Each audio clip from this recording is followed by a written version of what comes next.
This evening's talk will be hard to give without a cup of coffee.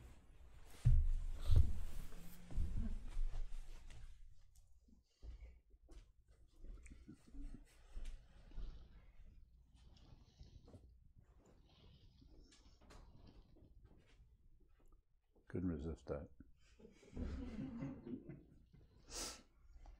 It's rare that I don't have a cup of coffee sitting there. I have so many servants. Slaves, I should say. This evening's Dharma talk is titled Ignoring Self, Ignoring Other. When I say ignoring self, there's lots of ways of talking about that. When I say ignoring other, also lots of ways of discussing that, talking about that. We're using concepts, so, your understanding of something is probably going to be expressed in concepts. Pretty hard to express without words, concepts, sentences, ideas, analysis, etc. So, ignoring self is something we do that we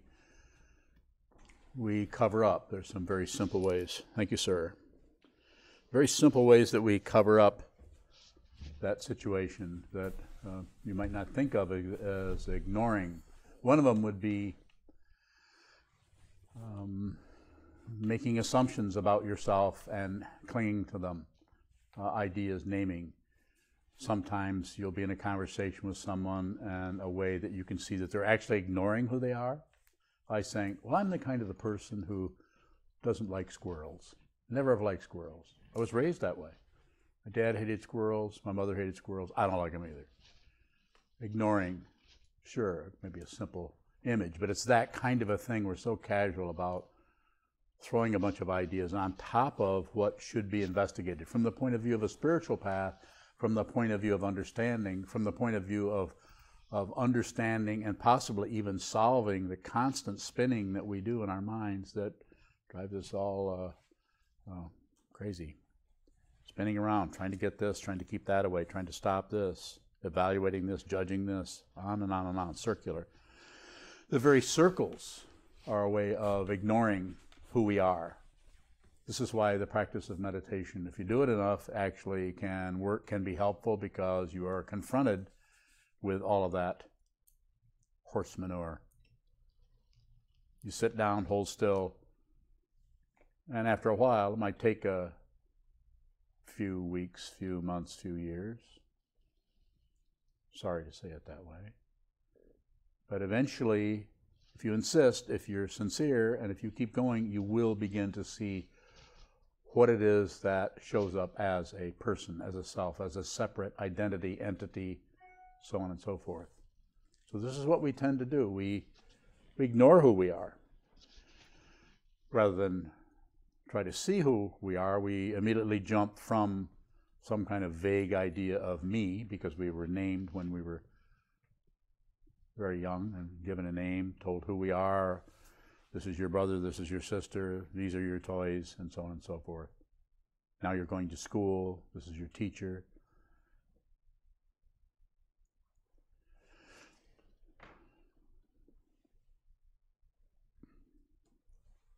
And we ignore other doing very similar things. We have opinions, ideas. If someone describes their issue or their problem to us, quite often we immediately jump to conclusions about them. We immediately want to give them advice, maybe. Well, you should do this, you should do that. We immediately are they're talking to us, and rather than listening means you don't know what you're hearing. If you know what you're hearing, this is covering up the other. How is it covering up the other? You've probably never heard anybody say it that way. The way in which it's covering up the other is you're jumping from what is in front of you, a person speaking, into your thought patterns about that. Anytime it's about, you've left it. Not that that can't be invaluable in some ways.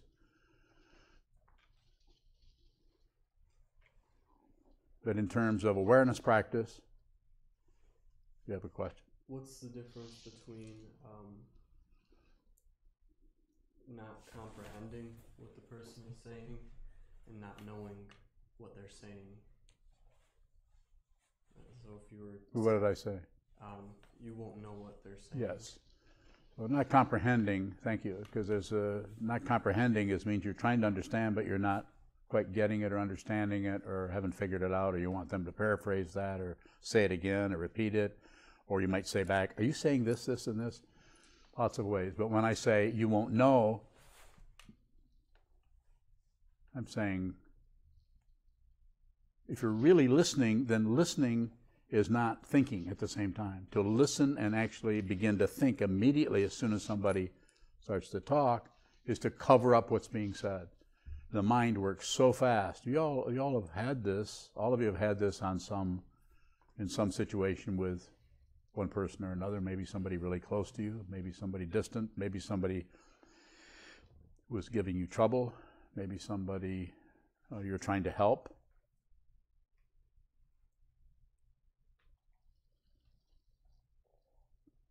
This is not to say that after listening to the person for a little while that you might not start to have some kind of understanding of what's happening with them. But probably not if you're immediately jumping to conclusions about them, what they need, what they shouldn't need, what they should be doing, what they shouldn't be doing, and so on. It's a very subtle area, and to those of you who meditate very little or don't meditate at all or infrequently, probably won't make much sense. Might be just another piece of information. But if you're working with the mind all the time, and if you're looking at awareness, and if you're trying to understand fundamentally what is this sense of me and sense of you? What is the self? What is the identity? And why is it that every time we look at the identity, it's something else? You can't. If you had a solid identity, you wouldn't have any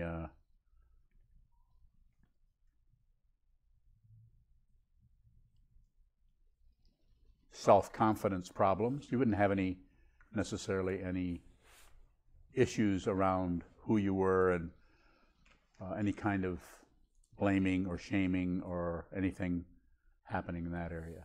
It would be solid. You couldn't push it. You couldn't push it over. It's definite.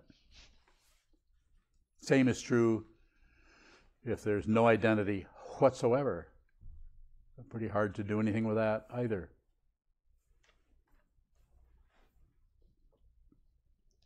So what am I recommending? I'm saying, what am I saying? What am I suggesting? I'm saying, train your mind so that you can see very clearly who this is, who you are, and who or what that other person is.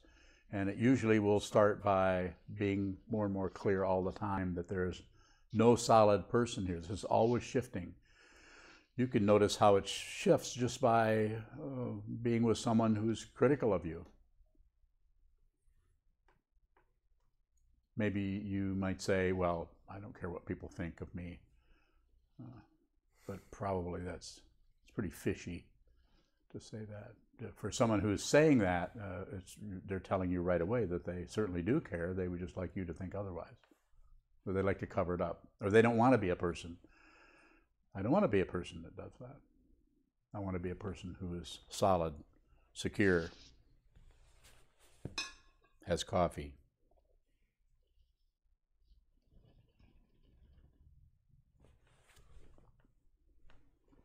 Sokuzan. So using an example, you're giving a Dharma talk to help us understand the path and the teachings. Yes. How do we hear what you're saying without covering up what you're saying with our thinking? How do we actually have some conceptual way to work with it, but not cover it up with concepts? I think that's a good question. And I think your awareness itself will, if there's no pushing, no pulling, no shutting down, if there's just an openness, a willingness to hear, and even a willingness to not particularly understand or even know what's being said, then that kind of takes care of itself.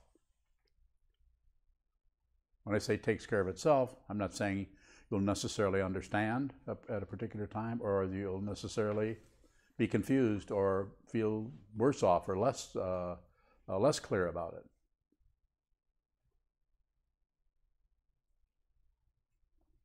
it. The ego mind or self-centered mind wants some kind of result, wants some kind of proof, wants to know something. We need to have some kind of idea about what is happening. I realize this is a kind of a vague topic in some ways, because we're going right into the heart, right into the basic misunderstanding itself.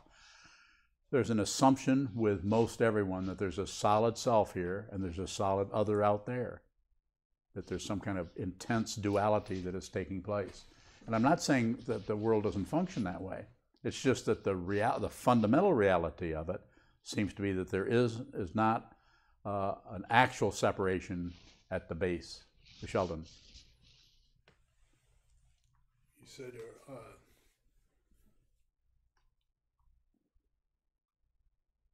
that rather than ignoring the self, there needs to be an investigation. And my idea of an investigation has always kind of been in a scientific approach. You know, like we're trying to solve some theory.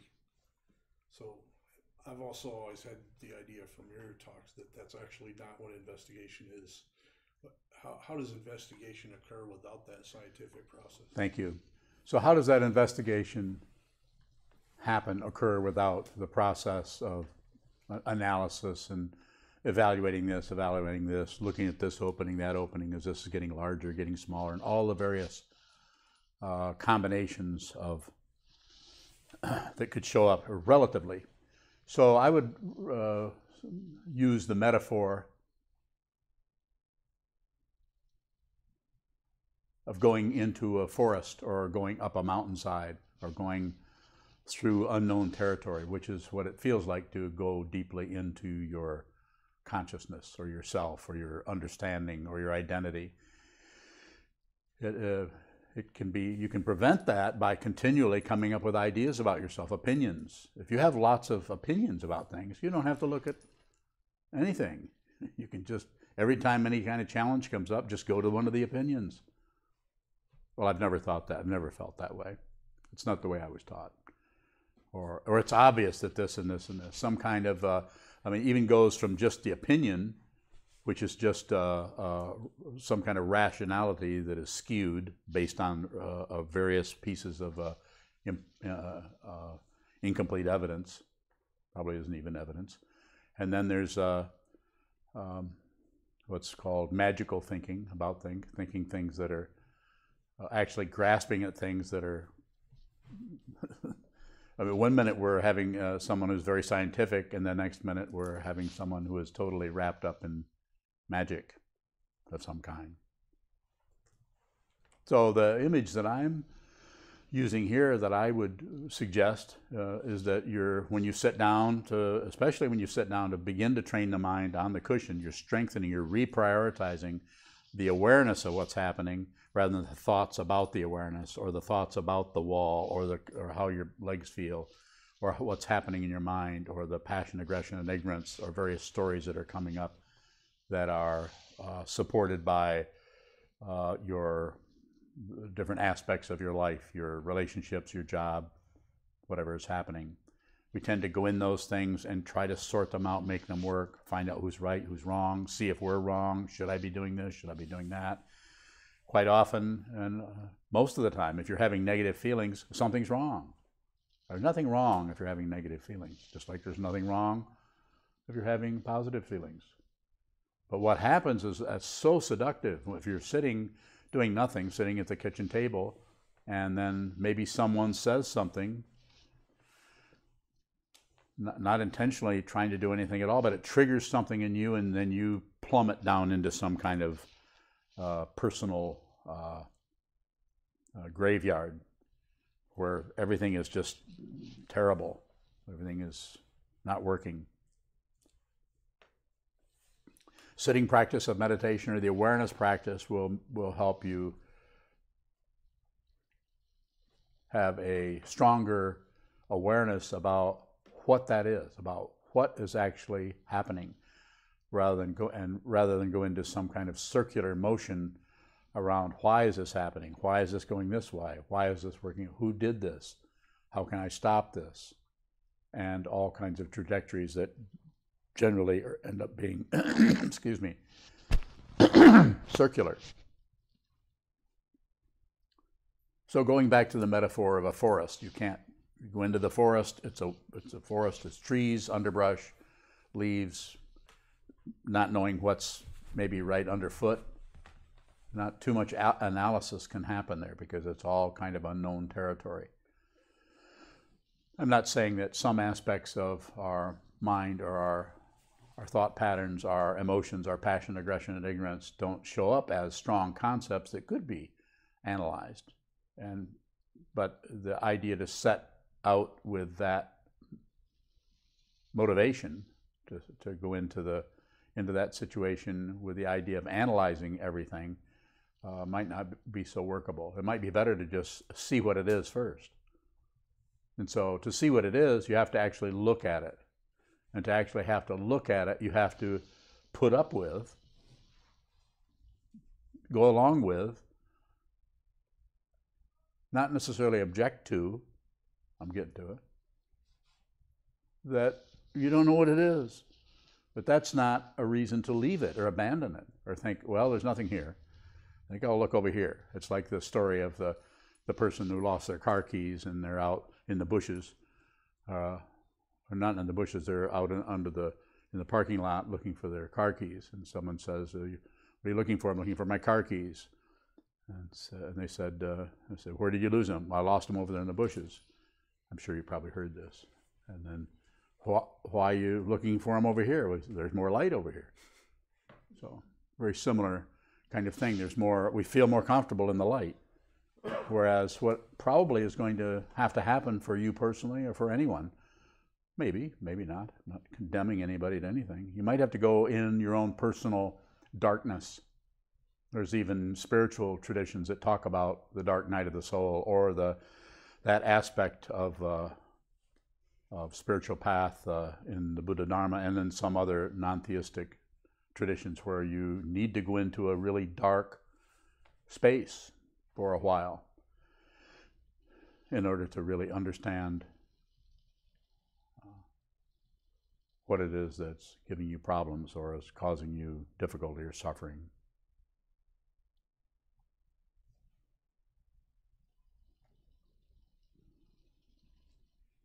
Yes, sir. You titled the talk "Ignoring Self, Ignoring Others." Yes. Is it enough to not ignore? Good question. So the three poisons are passion, aggression, and ignorance. And so I'm kind of picking on ignorance right now. But that shows up as aggression. It shows up as pushing on something. That's a way of actively ignoring or getting rid of something that you're not really even looking at it, at what it is. You just want it out of there. Or with passion, might go the other way. Instead of getting rid of it, you might blame it. You might explain a bunch of reasons why it's invalid, it shouldn't be there, it should leave, you should pack up your bags and leave, or whatever it may be. And ignoring is the kind of shutting down or distracting oneself. So when you say, well, I've always been this way, another way of a very subtle way of ignoring, of ignoring of who you are, what's actually going on deeply here, is to have some difficulty with something or to make a mistake and say, oh, there I go again. You might not say it out loud, but you're saying it to yourself. You're kind of, here I go again. I've got to stop doing that. I need to start this and this and this. That's a very circular approach. It's not that it doesn't have some kind of validity, because there's some kind of understanding that this is not working. I need to do something about this. But what we end up doing, instead of going into the situation, instead we find a very subtle way of ignoring, which is, as soon as you're there and you see the negativity happening, what's being said here in terms of sitting practice of meditation or awareness practice, stay with the negativity. Stay with the negativity. Stay with it, and even though it hurts or is painful or difficult. Stay with it. Instead of there I go again, or why is this happening? That's another one. A way of ignoring what is happening is to start asking why questions. Go ahead. When you say stay with the negativity, you also say that the negativity might not ever leave. What does change through looking at the negativity? You don't care whether it leaves. And what develops that? Is there's no one to care about it anymore. That's just a way of talking about it. I'm not trying to be fancy or say there's this wonderful state of mind we all need to get to. I'm saying it's already the case. It's there now. So I'm not saying you won't be concerned on some level, but not like you would be concerned if you're grasping at a self and grasping at an other, extensively having some kind of internal warfare going on. So there's even a practice, the spontaneous realizer, Byron Katie, perhaps some of you know of her, who she had just had a spontaneous awakening without any spiritual path at all that we know of, not in this lifetime. And one of the things that she teaches, besides the ask 4 questions and turn it around modality that was working through the intellect to try to change the tendency to grasp at a self and grasp at an other, is to say, actually tell you to say over and over again, whatever your negativity, say, I'm willing for this to be this way from now on. Doesn't have to change. And so it's a way of working through the intellect, through the thinking process. But what she's on to there, what she's up to, or what she's seeing there is that to have any kind of opinion about anything, based on anything, is the fundamental nature of delusion. To try to get away from suffering and get to pleasure, rather than seeing that pleasure and pain are not separate. Same nerve endings. Yes. What's the difference between staying with the negativity and dwelling on negativity? Thank you. Dwelling on the negativity is not actually dwelling on it. It's not actually staying with it. It is actually dwelling on it, using thought patterns, ideas, stories about it. Even the little tiny mini Post-it note called There I Go Again is a story about negativity. You actually left the negativity to make a comment about it because it feels better to have a little understanding about it, albeit a Post-it note. So what's being recommended is stay there. Which doesn't mean we're torturing ourselves. To torture yourself would be to push into it and make yourself, force yourself to feel terrible on some level. Or maybe scold yourself and blame yourself for what a terrible person you are for going in such a direction at all. More covering up the self that is non-existent. Creating a self that actually fundamentally doesn't exist. More?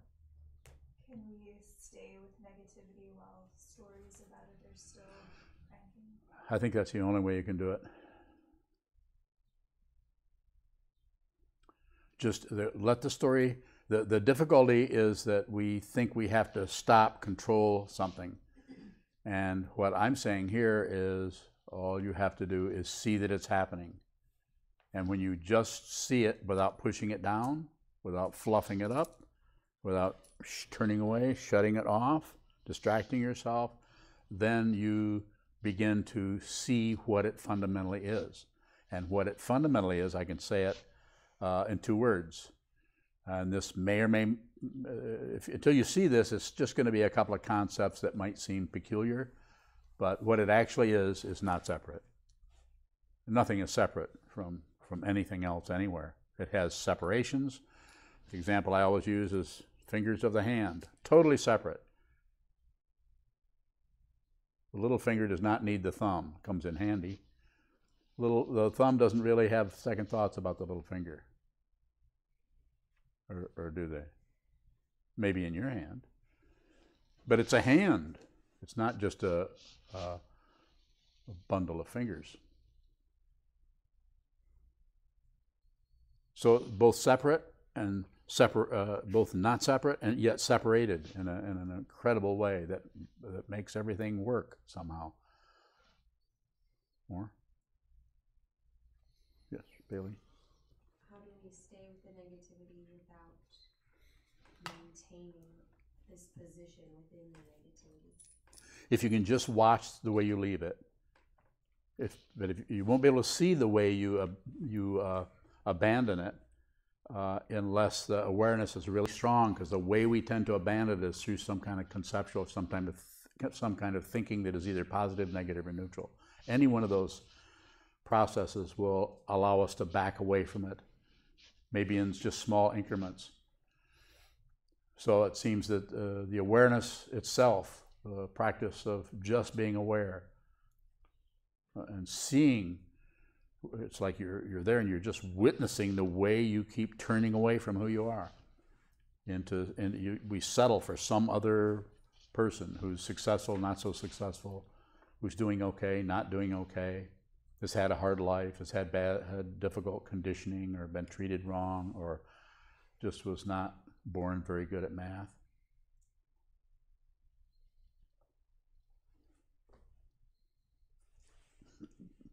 Probably haven't had that thought, being a mathematician. No, that's one of mine. It's one of my thoughts. Math sucks. Mainly because I can't do it very good. That's why it sucks. Sheldon. It seems like it's pretty easy to see negativity coming up and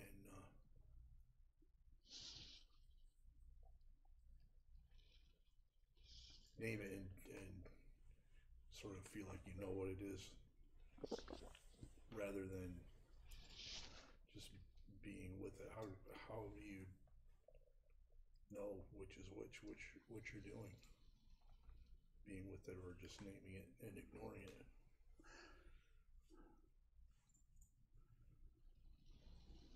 There's a sense of not really knowing what is happening that seems to go along with the awareness practice when one is making a slow conversion, you could say, over from emphasizing the awareness to and de-emphasizing the thought process. We don't want to get rid of thinking.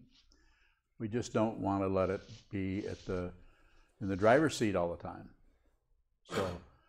So we can keep that, but also we can extend or strengthen the awareness. And this is why sitting facing a wall and having an experience of WTF, it's you're just looking at a wall. The first thing you do is start to yawn or fall asleep. Lots of other things could happen. You could fall over backwards. Probably only do that once.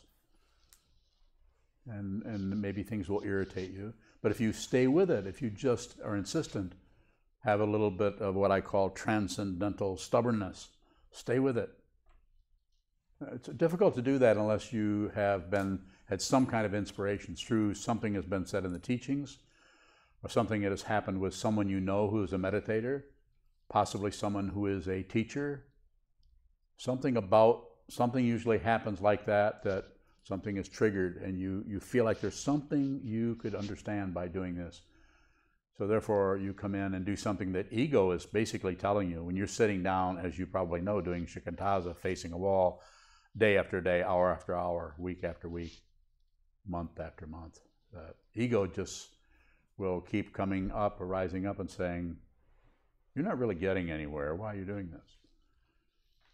And of course, the self-centeredness, the ego, the identity, wants a payoff, wants to get somewhere. And you can't get somewhere that you already are. So you can't get from here to here. You're already here. So anytime you do anything other than here, you're actually abandoning your own sanity. You're abandoning your own Buddha nature. Ego does this all the time, keeps looking for something else, something else, something else.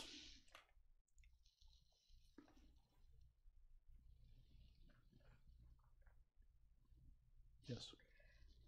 Karen from New Zealand is having a little difficulty hearing the questions from people in the Zendo, so if you could yell loud enough for her to Okay. hear in New Zealand, that would. We're trying to adjust these microphones, and it's Loud enough to hear in New Zealand. That would be a good. And then in the meantime, title. Shane from California has a question. He probably hears just fine. He says, I heard Byron Katie say once, if you loved every one of your thoughts, where would there ever be a problem?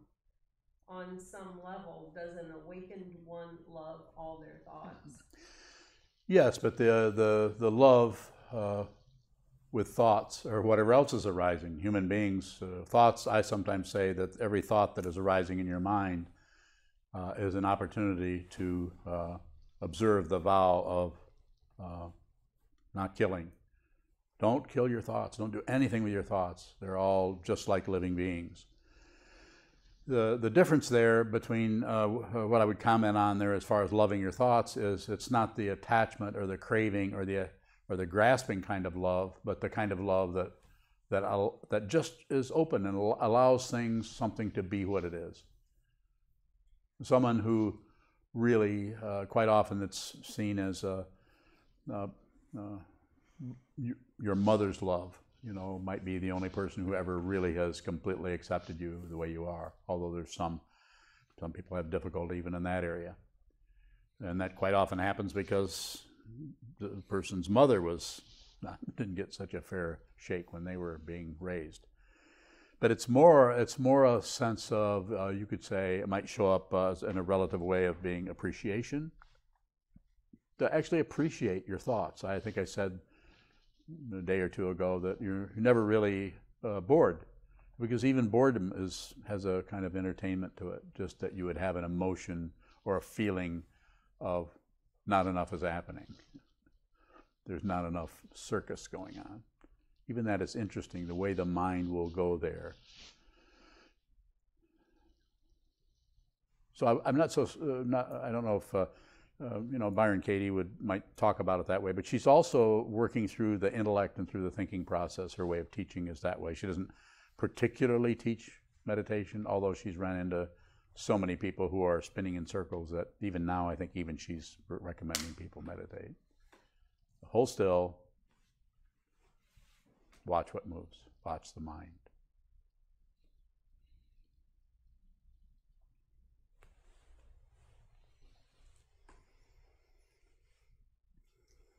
I think you've said in the past that of the three poisons, ignorance is the most difficult.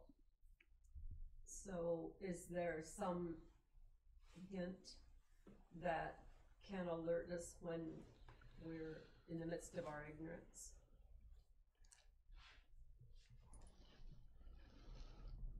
I don't know if I could say there's a hint of that necessarily, perhaps.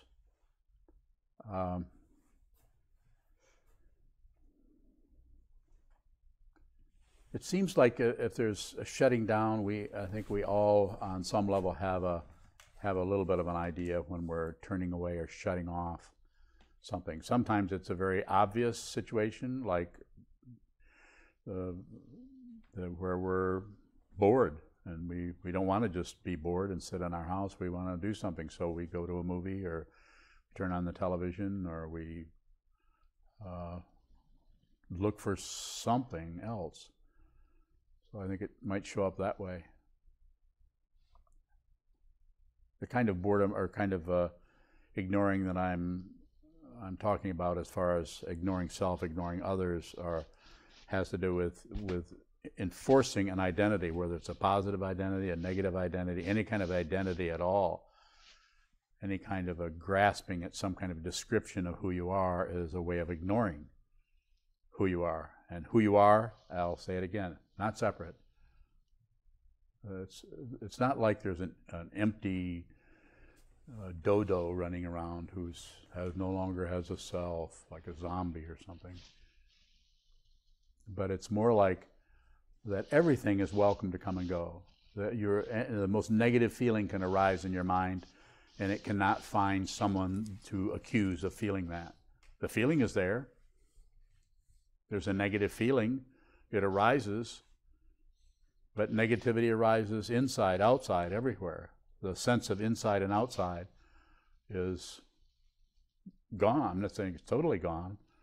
Otherwise you'd be, instead of eating your cereal, you'd be feeding your cereal to the air. Probably wouldn't work. Probably starve. But if there's a sense of not being, and it's not like you're disinterested or you're pushing it away or you're saying I don't really care. You're not reinforcing it with something. You just don't. You notice the negativity. You watch it. It hangs around. You don't push it away. You don't mind if it stays. But it's just. I'm not saying that if you get an intense toothache that you're all overjoyed because, gee, it's a good thing I don't have any self or I'd be really miserable because this really hurts. Some people are smiling, some aren't. So,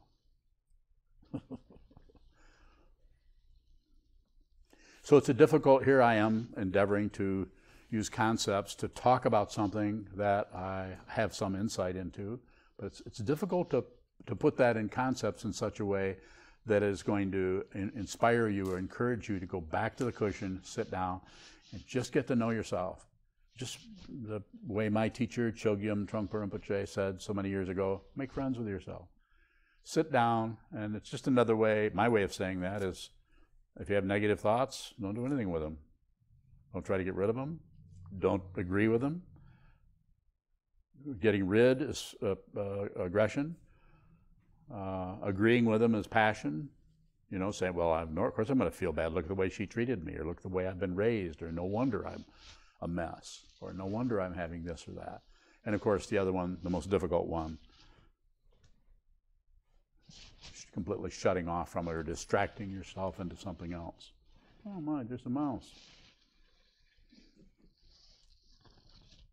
Oh, there you are. I was able to ignore you for a minute. Last time I did that, it was really funny.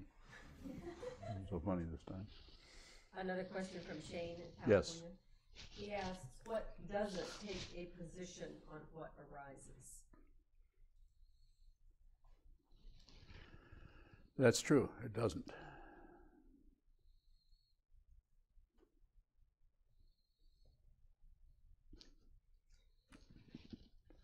He's a Capricorn, he'll get it. He'll figure it out.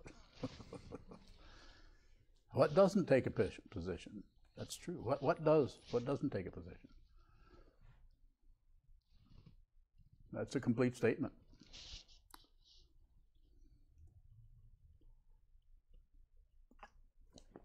What do I say? Ask what, don't ask why. Why does take a position. What doesn't take any position. So, thanks for the help.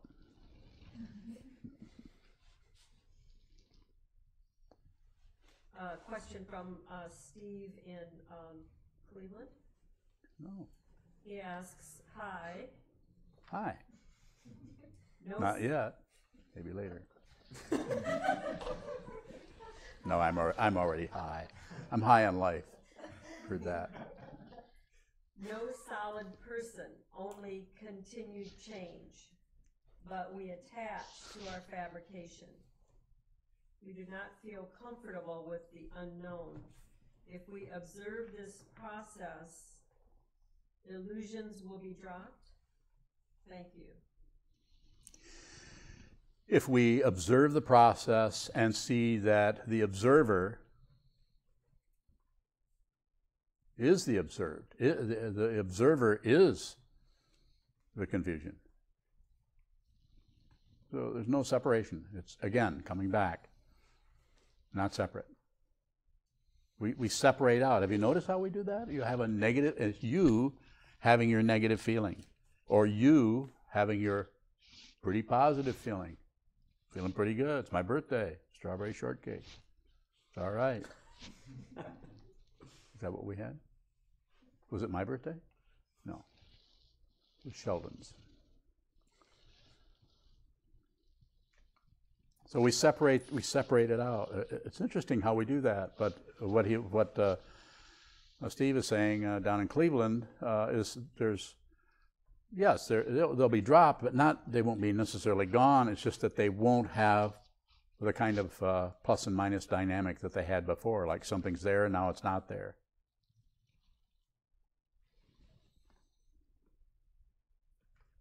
A comment from Kevin Massey.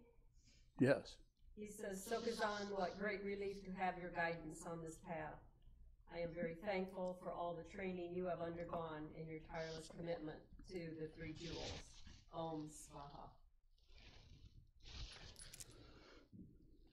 You're welcome.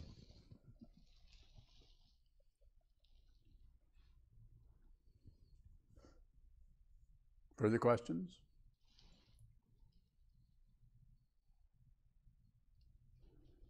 Well, we've got 10 minutes left. This is really unusual.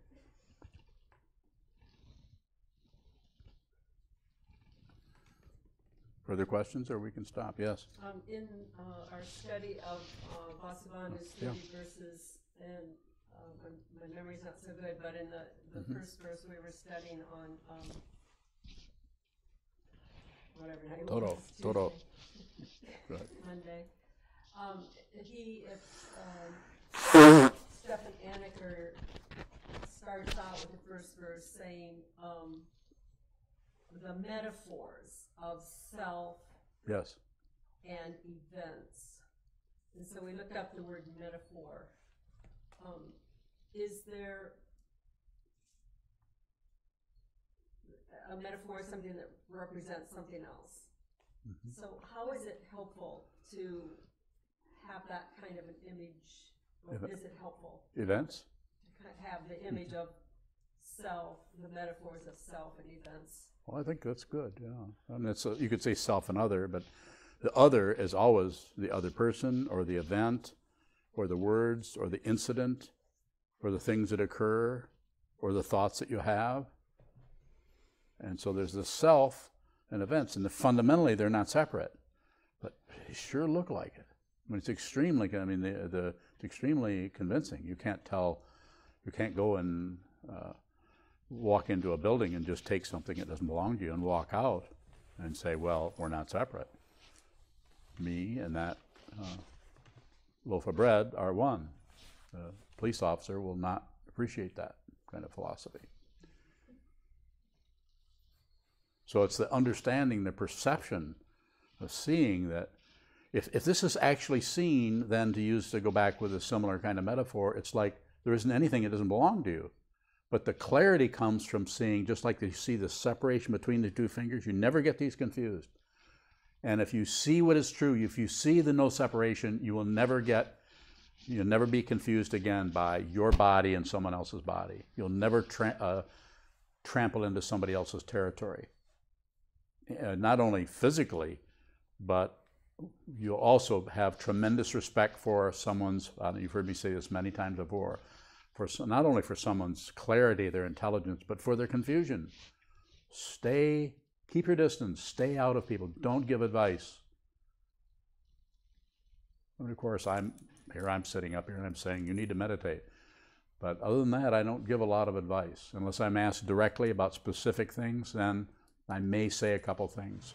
But also, my understanding is to see how really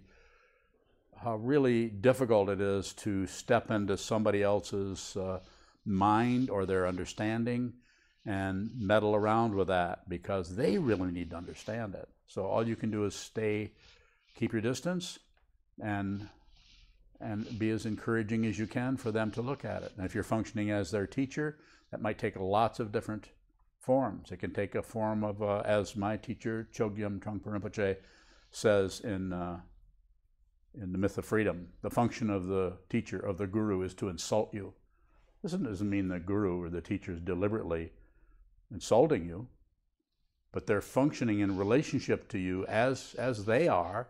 If they're a true Dharma teacher who has realization, then they may seem totally ordinary until you spin around in a certain way, and then just being around them is going to be painful, because they're always present. They're present even if they're upset. That's why it's difficult. That's why you can't go and look at any Dharma teacher and evaluate them by how they act. If you do, you might as well go get a psychiatrist or a counselor if you're going to evaluate that. If it's the spiritual path, even any spiritual tradition, look at how completely bizarre in the Christian tradition Jesus Christ was. He was wild and crazy. If you read any of the Gospels, he was a crazy person. They managed to ruin all that. When I say ruin it, they managed to miss that part of his teaching and change it into something else instead of the meek shall inherit the earth. That's lost. That's a crazy statement. He's talking about cockroaches. Sorry. Not really, I'm just joking. More? So if you have a meditation practice and a commitment to a spiritual path and you study, meditate,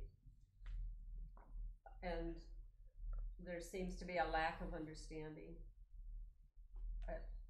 when do you sit more? When do you sit more? I don't know, I was going to say, when do you just give up and Don't give up. throw out understanding? Don't give up. Be stubborn about it. Just stay with it no matter what. Stay with it. Stay. As Trungpa Rinpoche said, other teachers have said, better not to begin. Just stay in your own little life of being a bulldozer operator or whatever. But if you step on the spiritual path, better to finish. Go all the way to the end. So don't give up.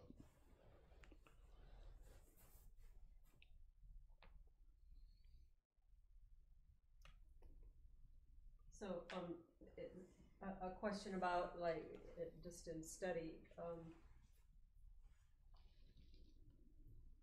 sometimes when we study together, as we do every day at noon, and 2 or 3 times otherwise, understanding really seems to be very elusive about a text. Yes. Certain text. So, I guess a similar question then: when do you move on?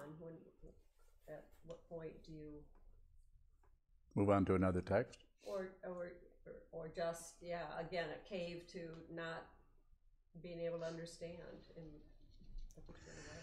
With Dharma text, the understanding, it doesn't always come in the conventional sense. It's not always the ability to analyze things in some kind of logical way. It has something to do with it, of course. But so not understanding is, if you persist, is also understanding. You can't separate understanding from not understanding, unless you're operating out of a self-centered ego mind of success and failure, gain and loss. If you're operating out of a wisdom mind, which is wisdom mind doesn't see anything else. It doesn't even see ego. It sees wisdom. Even looking at the ego is wisdom.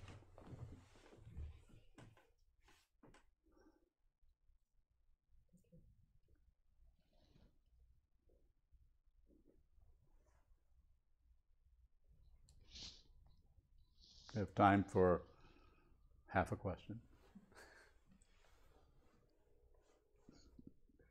You got one? A question and a comment from Shane. Yes. First of all, the question: how do the 4 reminders help work with negative thoughts? And then he says, "I think I've made a terrible mistake."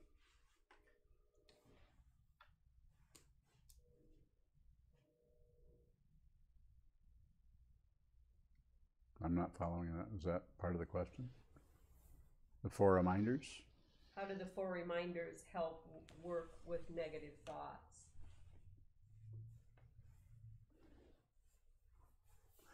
Well, just the first one alone is first contemplate the preciousness of being free and well-favored, difficult to gain, easy to lose. Now I must do something meaningful. So just the first one is bringing your wild and crazy mind into an understanding of how valuable just being a human being is, being a consciousness that arises as a living being. We don't bring this about. We don't know how this happened, but here we are, and we've stumbled into the Dharma, or the awakened truth. Very rare to stumble into this, but here you are. You might stumble right back out and go to Kmart. I don't know. And then the other three, it would take quite a while to go into the other three, but something you can read about on impermanence, karma, and suffering. I think they're just reminders that help us to work with our negative thoughts and our tendency to make mistakes or screw things up or run in circles or mistreat ourselves or others by reminding us of how important it is to continue to practice, to see what this is, rather than just settle for some kind of idea about it.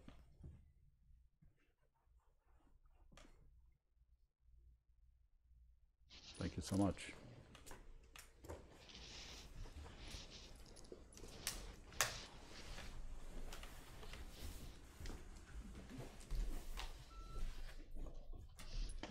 We'll stand and dedicate the merit that's found in the back of your red short books.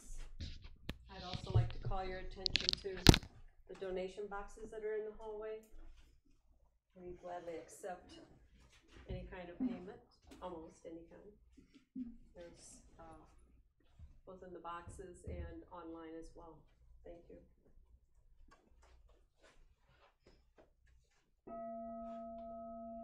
May the merit of this penetrate into all places, so that we and every sentient being together can realize the Buddha's way. Ji-o san shi shi-u, shi-son bu-sa mo-ko-sa, mo-ko-ja-o-ro-mi.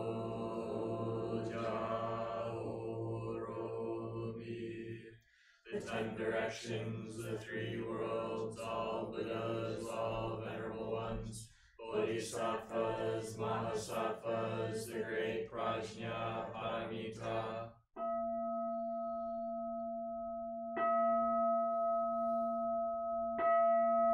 O Buddhas and Bodhisattvas of the 10 directions and the 3 times, please hear us. Please come down out of the light, protect Sokukoji Buddhist Temple Monastery, our Sangha, families, friends, and visitors. Heal everyone who is unhappy, sick, or suffering, and fill them with light.